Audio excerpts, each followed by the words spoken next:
নমস্কার আমার শ্রোতা বন্ধুরা, ভালো আছেন তো সবাই? আজ শুক্রবার, তাই নতুন গল্প নিয়ে গল্প অল্প স্বল্প আবার হাজির। আজ আপনাদের শোনাবো প্রসিদ্ধ হাস্যরসাত্মক ছোট গল্পকার, কবি ও প্রাবন্ধিক তারাপদ রায়ের গল্প। আজকের গল্পের নাম কাঁঠালহাটির গল্প। মূল গ্রন্থ মাতাল সমগ্র। তো শুরু করি আজকের গল্প।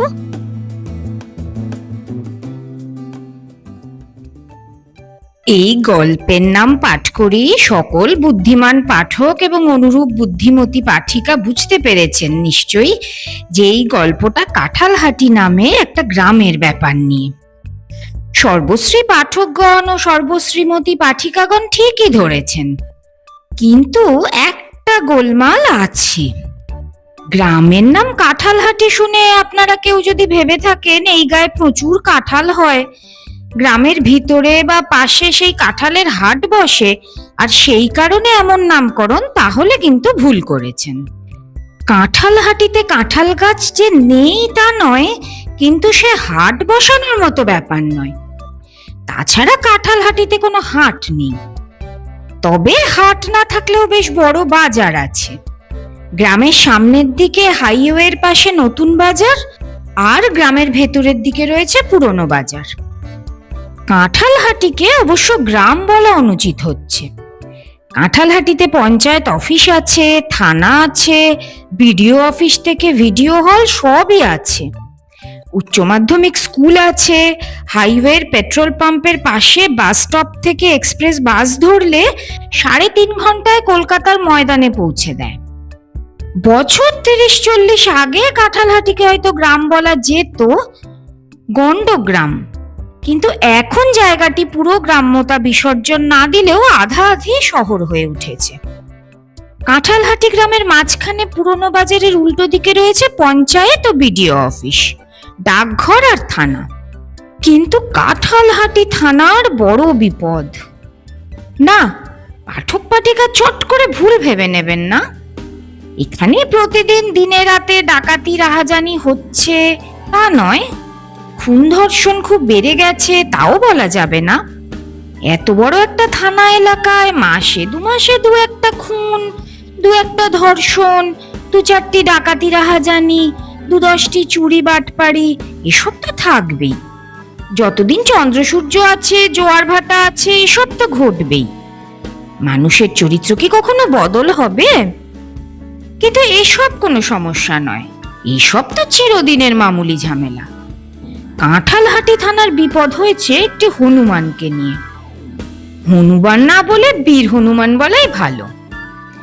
বিপুল আকার ও আয়তনের এই হনুমানটিকে গ্রামের লোকেরা ভালোবেসে নাম দিয়েছে বীর হনুমান। রামায়ণে যে বিশাল বানরের কথা বলা আছে, তার বর্ণনা এই হনুমানের সঙ্গে বেশ মেলে। এই বীর হনুমানটির সঙ্গে আজ প্রায় 10-11 দিন হয়ে গেল বিরোধ বেঁধেছে কাঁঠালহাটি থানার বীর বিক্রম বড়বাবুর।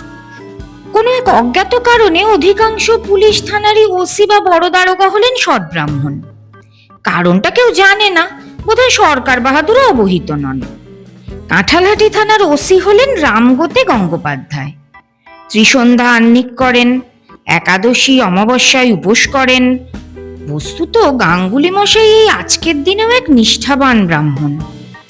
বর্ণ হিন্দু ভিন্ন অন্য কোনো আসামিকে পেটালে কিংবা চড়চাপড় দিলেও জামা কাপড় ছেড়ে গঙ্গা স্নান করেন।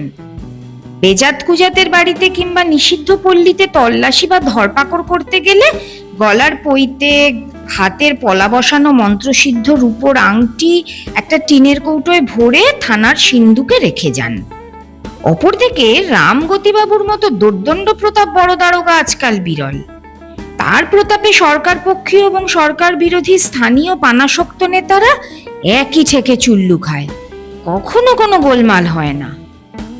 প্রবল প্রতাপান্বিত রামগতিবাবু শাসনে এই কাঁঠালহাটি অঞ্চলে মোটামুটি স্বাভাবিক অবস্থায় ছিল। চুরি ডাকাতি ইত্যাদি মধ্যে মধ্যে হয়, 2-4 জন দোষী ধরা পড়ে, ঘুষ দেয়, খালাসও হয়, আবার চুরি ডাকাতি করে। সবকিছু বেশ চক্রাকারে চলছিল।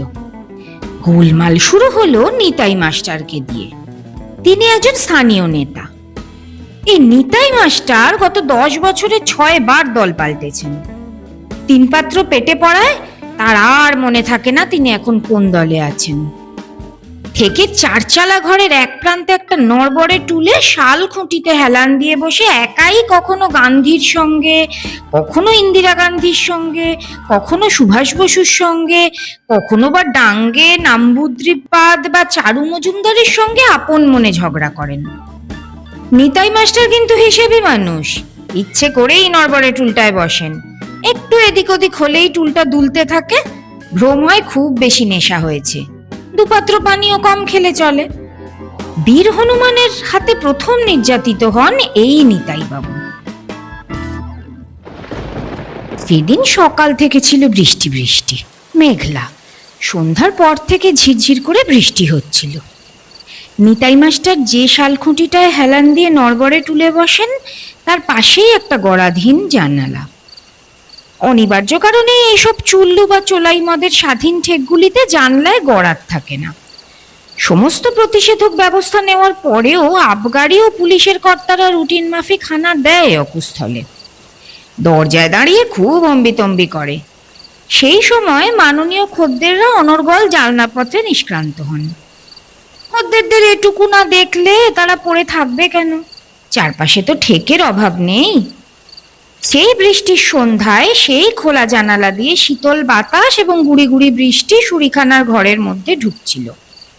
নিতাই মাস্টার বেশ উপভোগ করছিলেন পরিবেশটা। আজকের চুল্লু বেশ কড়া ঝাঁঝের, দু গেলাস থেকেই বেশ গোলাপি নেশা হয়েছে। থেকে গেলাস দেয় না, এখানে মাটির ভাঁড়। কিন্তু মাটির ভাঁড়ে মদ খেতে নিতাই মাস্টারের আত্মসম্মানে লাগে। তিনি একটা ছোট কাচের গেলাস তার পাঞ্জাবের পকেটে রাখেন।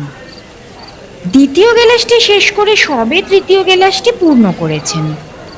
বাইরে ঝিঝি ডাকছে, কোথায় একটা কামিনী ফুলের গাছ থেকে জলে ভেজা সুঘ্রাণ ভেসে আসছে।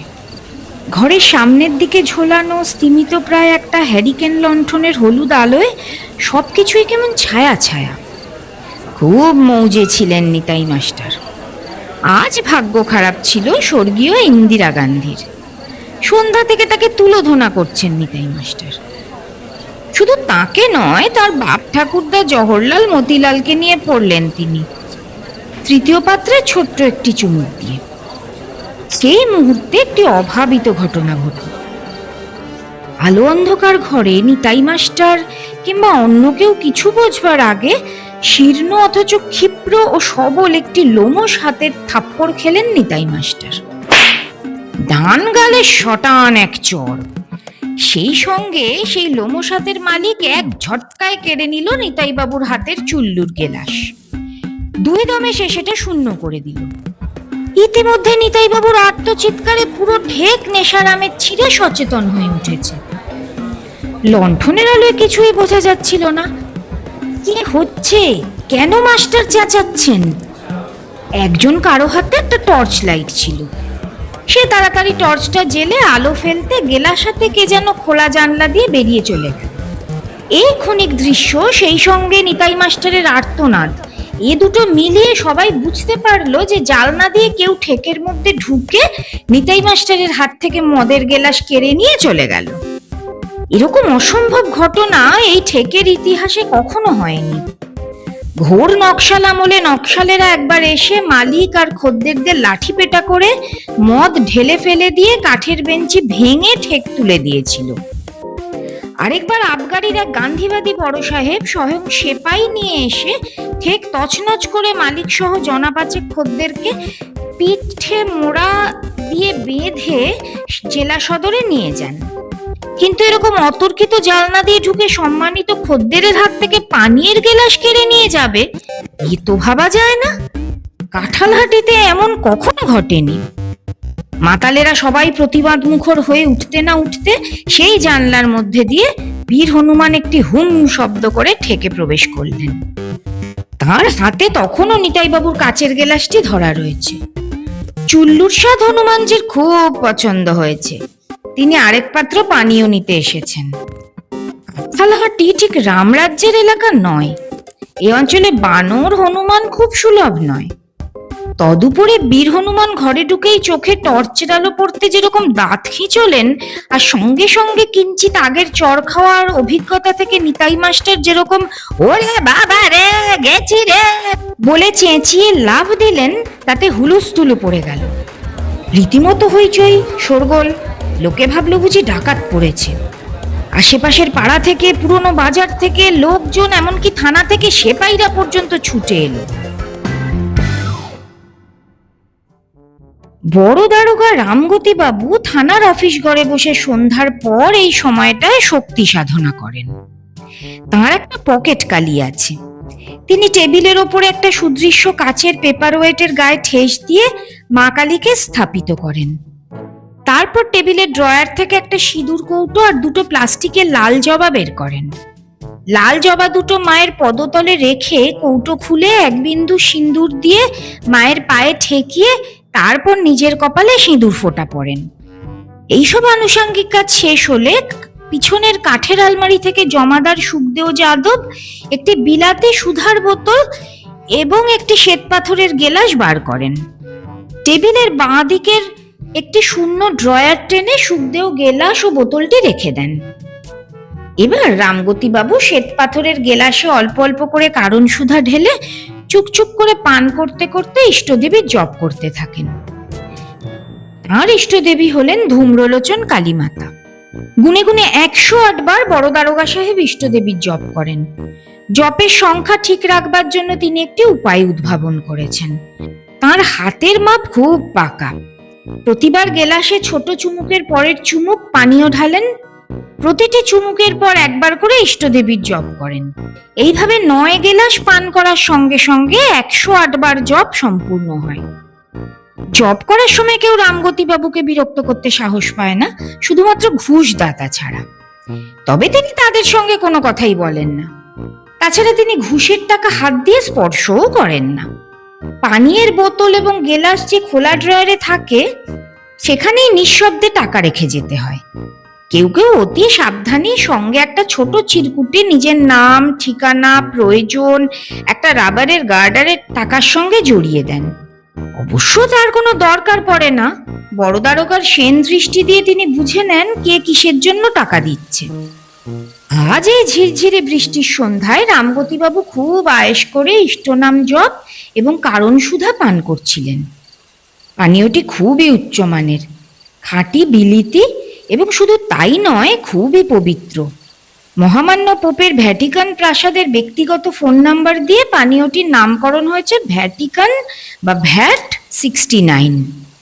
রামগতি বাবু সবে 71 নম্বর ইষ্টজপে পৌঁছেছেন। ধূম্রলোচনার সাধনা করতে করতে ক্রমশ তিনিও ধূম্রলোচন হয়ে উঠেছেন। আজও আমদানি ভালো হয়েছে। মালের পাড়ায় বনমালী চট্টরাজ খুন হয়েছে বলে সেই পাড়ায় 21 জন লোককে কিছুদিন আগে খুনের মামলায় ফৌজদারিতে চালান দিয়েছিলেন। আজ সেই বনমালী চট্টরাজ সশরীরে আদালতে উপস্থিত হয়েছিলেন। বিকেল থেকে বড় দারোগার মনটা খুঁতখুঁত করছিল। দিনকাল খারাপ, কিসে কি হয়ে যায় কে জানে। অবশেষে এতক্ষণ 71 চুমুক প্রসাদ সুধা পান করে এবং সমপরিমাণ ইষ্টনাম জপ করে তিনি একটু ধাতস্থ বোধ করছিলেন। আরেক চুমুক হলেই 6 নম্বর গেলাস শেষ হয়। এমন সময় ইষ্টজপে বাধা পড়ল। চুল্লুর থেকে ডাকাত পড়েছে ভেবে যে সেপাইরা থানা থেকে ছুটে গিয়েছিল, তারা এবং তাদের সঙ্গে আরো বহু লোকজন, তার মধ্যে ঠেকের খদ্দেররাও আছে, চেঁচাতে চেঁচাতে থানার মধ্যে ঢুকে পড়ল। সকলের মুখে এক কথা, হনুমান নেতাই মাস্টারকে চড় মেরেছে। এই অবৈধ প্রবেশে তদুপরি তার ধর্মকর্মে ব্যাঘাত সৃষ্টি করায় বড়বাবু খুবই চটে গিয়েছিলেন। কিন্তু দিনকাল বড় খারাপ। আজ আদালতের ঘটনাও খুব সুবিধের নয়। তাছাড়া থানার মধ্যে উত্তেজিত জনতা। ঘটনার গুরুত্ব অনুধাবন করার চেষ্টা করলেন তিনি। রামগতিবাবু বহু লোকের সম্মিলিত কলরবে হনুমান শব্দটি শুনতে পাননি, শুধু শুনেছেন নিতাই মাস্টারকে চড় মেরেছে। পাকা দারোগার মতো রামগতিবাবু ঘটনার ভিতরে প্রবেশ করলেন। নিতাই মাস্টারকে কেন চড় মেরেছে? জনতার মধ্যে একজন বলল, নিতাই মাস্টার মদ খাচ্ছিলেন। রামগতিবাবু গম্ভীর হয়ে বললেন, চোর যে মেরেছে সে অন্যায় কিছু করেনি, মাতালদের চাপকানো উচিত। বলতে বলতে 6 নম্বর গেলাসের শেষ চুমুকটি না খেয়েই গেলাসটি অতি সন্তর্পণে খোলা ড্রয়ারে স্থানান্তরিত করলেন। নিতাই মাস্টারকে কেউ চোর মেরেছে এটা জেনে রামগতিবাবু মনে মনে খুশি হয়েছিলেন। লোকটা কখন কোন দলে কিছু বোঝা যায় না, এক এক সময় বড় জ্বালায়, এমনকি সরকারের বিরুদ্ধে সাক্ষী দেয়। কিন্তু এখন মনের ভাব গোপন করে দারোগা সুলভ গাম্ভীর্যে তিনি জানতে চাইলেন, তখন নিতাই মাস্টার কি করছিলেন? চুল্লুর ঠেকের এক প্রত্যক্ষদর্শী খদ্দের বললেন, কি বলবো স্যার, নিতাই মহিষী ইন্দিরা গান্ধীকে গালাগাল করছিল, অনেকক্ষণ ধরেই করছিল। এই কথা শুনে রামগতিবাবুর মাথায় রক্ত উঠে এলো। তিনি ইমার্জেন্সির রিক্রুট, দিনের পর দিন মাসের পর মাস দেয়ালে দেয়ালে এশিয়ার মুক্তিসূর্য ইন্দিরা গান্ধী লিখে দারোগার চাকরি পেয়েছিলেন।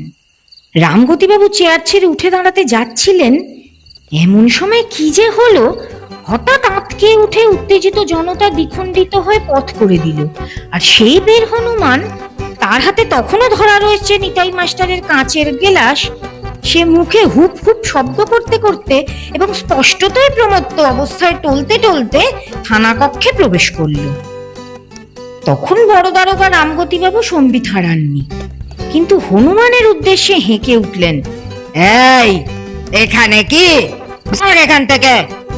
হনুমান ঘরের মধ্যখানে এসে গেছে। সে কটমট করে রামগতিবাবুর দিকে তাকালো, সেও ইতিমধ্যে ধূম্রলোচন হয়ে গেছে। সে দৃষ্টি বড় ভয়ঙ্কর।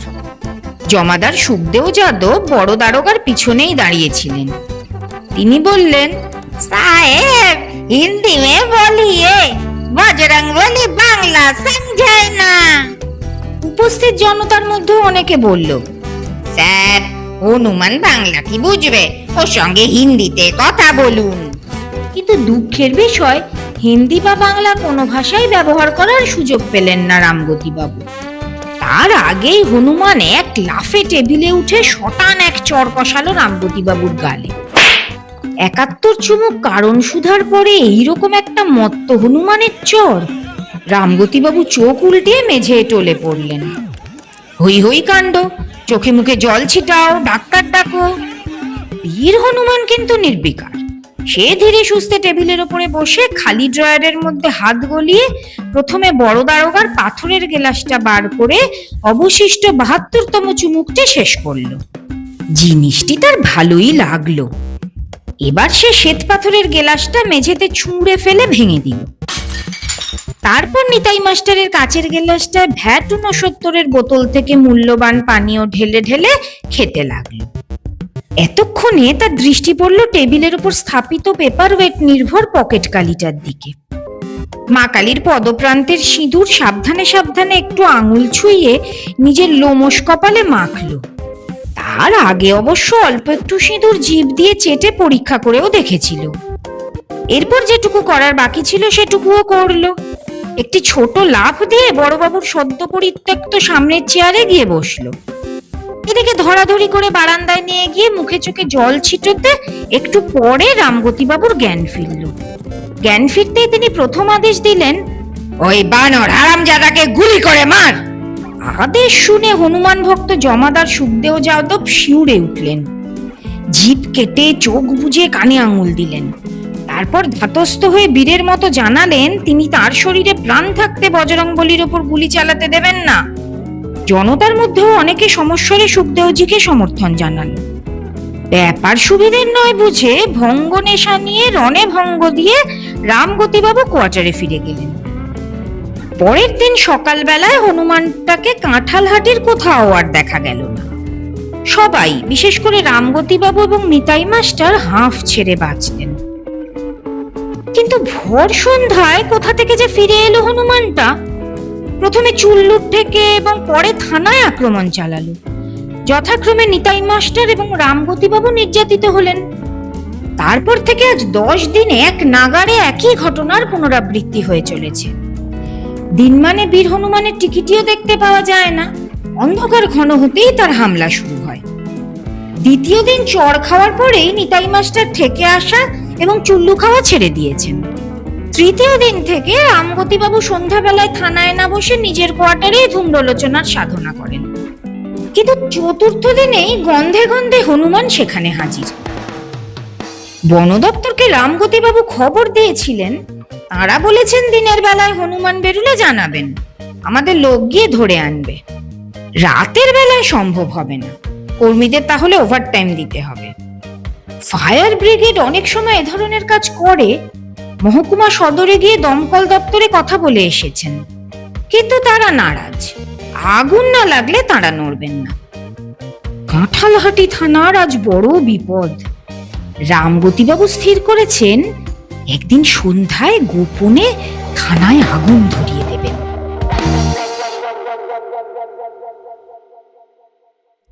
শেষ হলো আজকের গল্প। শ্রোতা বন্ধুরা, কেমন লাগলো জানাবেন অবশ্যই। একটি লাইক, শেয়ার এবং কমেন্টের মাধ্যমে পাশে থাকবেন। ভালো থাকবেন। নমস্কার।